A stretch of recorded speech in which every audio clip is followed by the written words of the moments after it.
Hi, and welcome to the Heart of a Perfectionist podcast. I'm your host, Tegan Thompson. I'm a book lover, a chocoholic, and an INTJ living in a world filled with extroverts. I made this podcast to share my experiences and struggles as an introverted perfectionist, and to bring the inner workings of an introvert's mind to introverts and extroverts alike. So grab a cup of tea and get comfortable. It's time to unmute. Hello everyone, and welcome to another episode of the Heart of a Perfectionist podcast.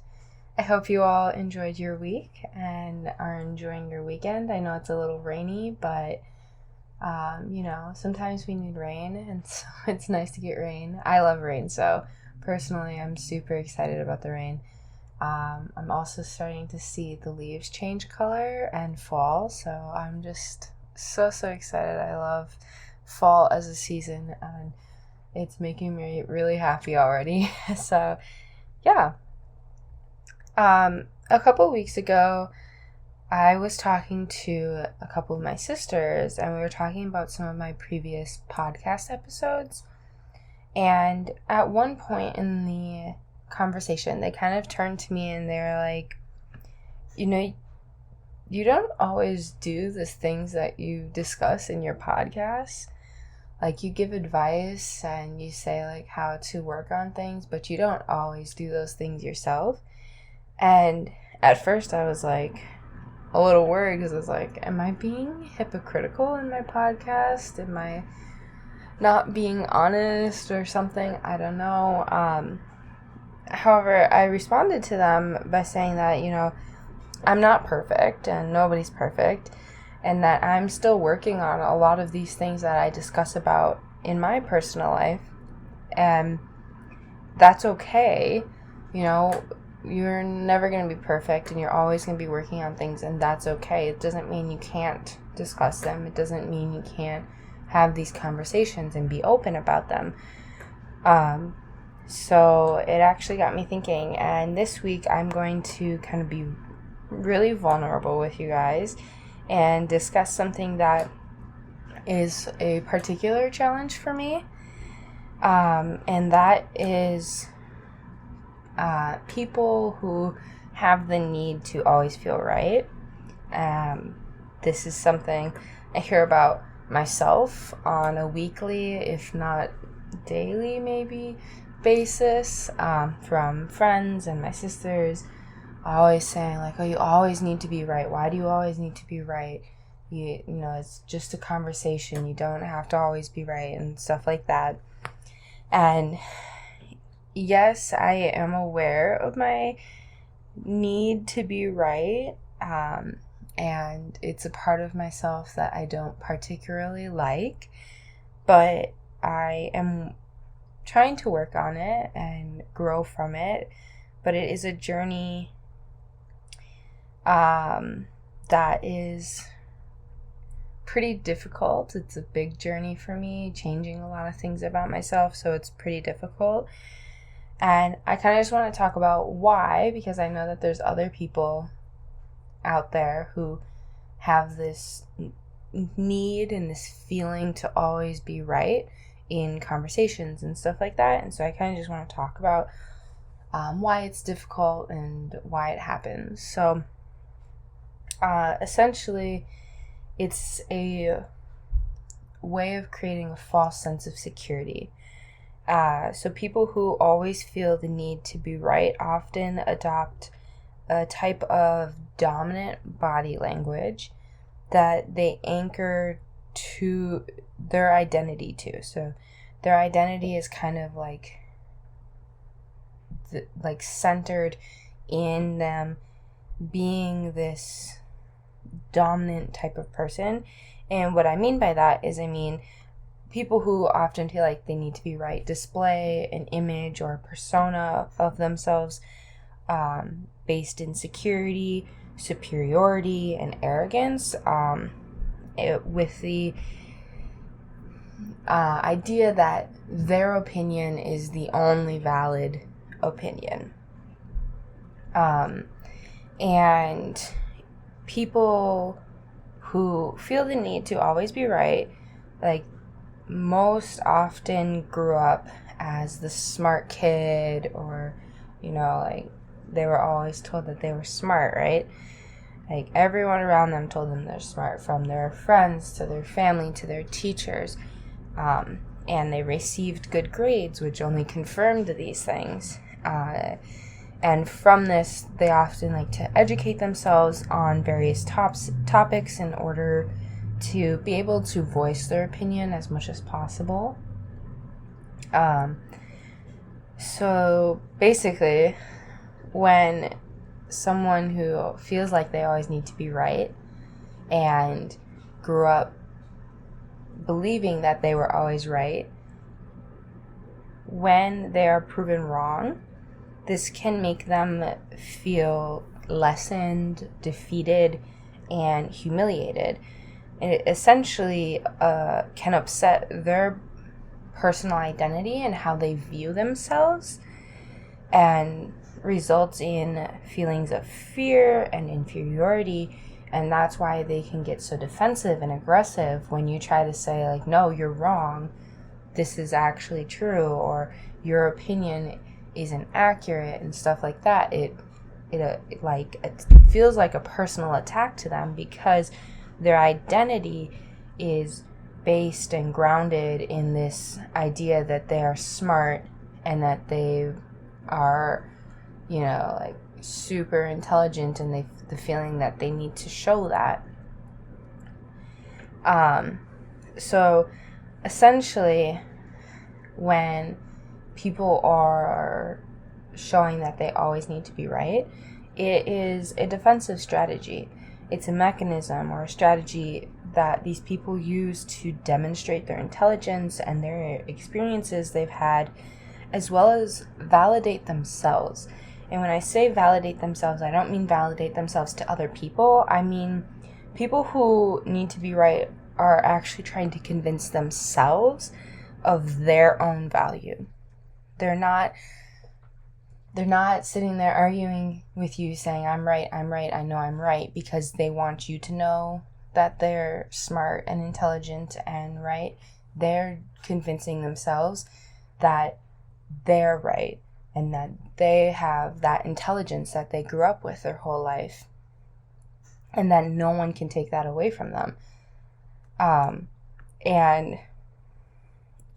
It's a feeling of fragility in their own identity and their own view of self.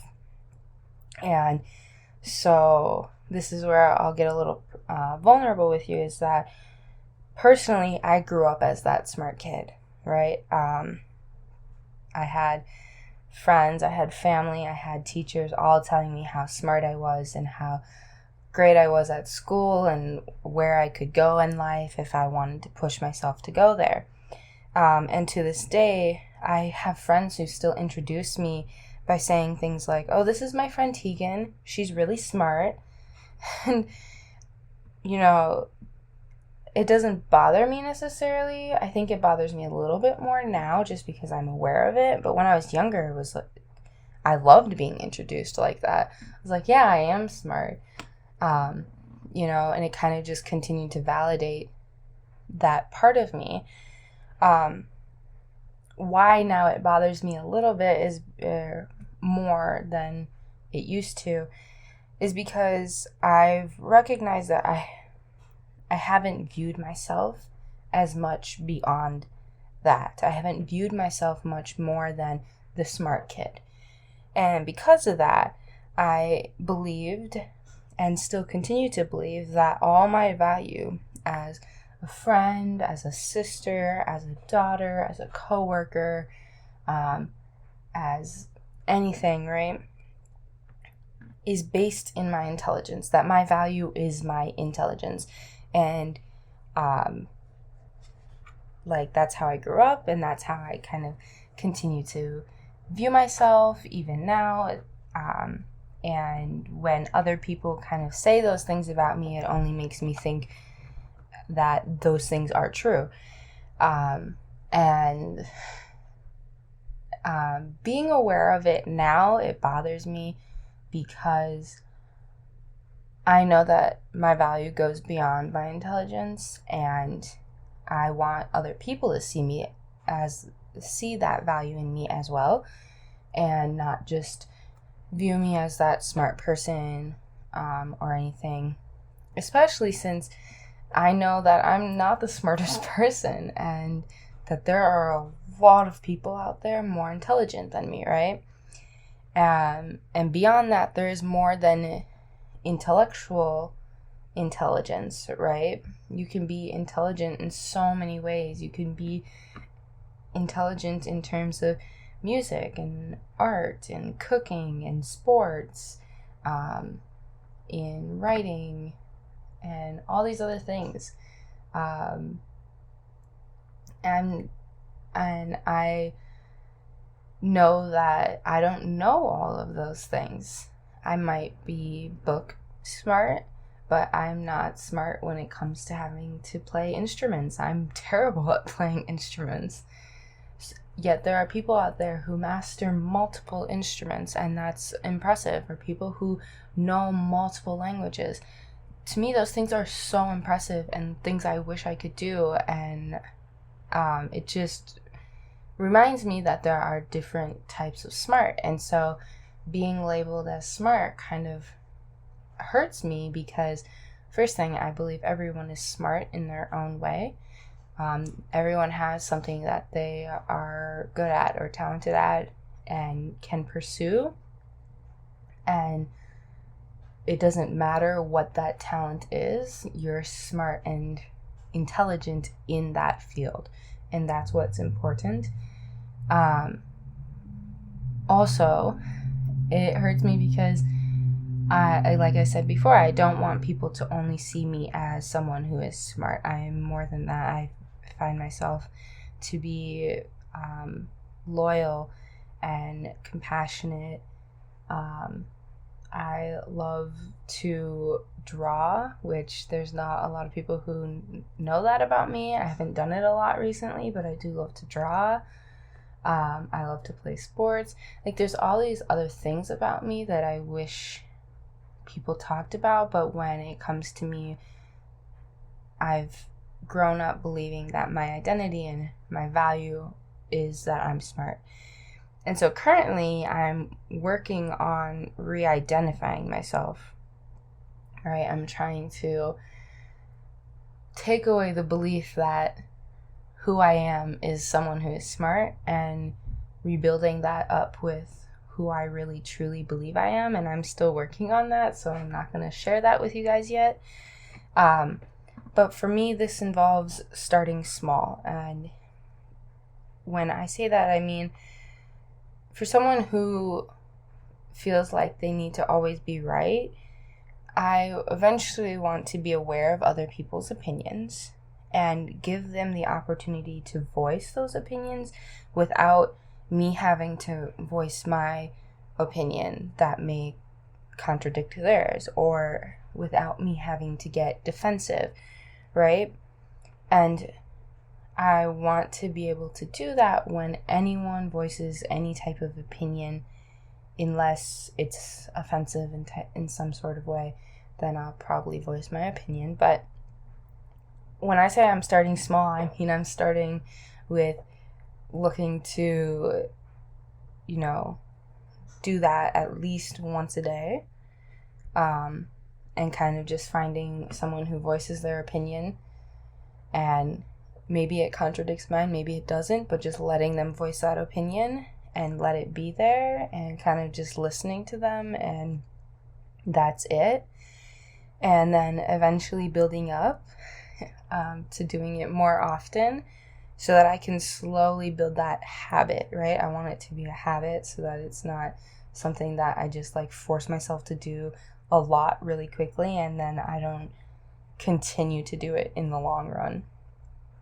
I'm also working on recognizing that accepting differing opinions from mine does not mean that I'm weak or I'm inferior, or that my opinions are invalid, right? Rather, when I acknowledge other people's opinions and listen to them, and accept them, it's a sign of emotional maturity, And that's something I really want to work towards, is building my emotional maturity, just for my future self and for the future people in my life. I'm also working on accepting that I can't change every opinion that I disagree with. This was something really hard for me, I think, just growing up. I always thought that not only did I have to be right, but that other people had to agree with me, and that's not true. We are, as I've been saying through my whole podcast, is that we're all different. We all have different opinions, all different experiences, and those things make us diverse and unique. And that diversity is so important to building our society and progressing and growing as a society. So I'm working on doing that, and just accepting the other opinions out there, and also prioritizing compassion when it comes to having conversations with people, right? I'm becoming more and more aware that I can never fully understand why someone has certain beliefs or certain opinions, right? I can never understand that unless I've personally lived in their shoes, and I can't do that. Just like they can't do that with me. So, someone may not understand my opinion, and I may not understand theirs, but that's okay. It's still important to listen and be a support that other people can lean on when they need to and want to, just so that they know that their voice and their opinions are being heard as well, just like I would want mine to be heard. So ultimately, this whole journey is working on me embracing my faults, and I want to encourage you guys to also embrace your faults. Just acknowledging and accepting our shortcomings, because when we do that, that allows us to learn from our past experiences and our past mistakes and grow to be more compassionate and caring people. And it will ultimately build a healthy environment for you and your family and your friends in the future. And that's what is the ultimate goal, I feel like, is to have that healthy environment where everyone can grow and build the person they want to be for themselves. So thank you so much for listening to this week's episode of the Heart of a Perfectionist podcast. If you enjoyed this episode, or if you learned anything new, please go share it with a friend. And as always, have a good weekend, and I look forward to seeing you guys again next week on the Heart of a Perfectionist podcast.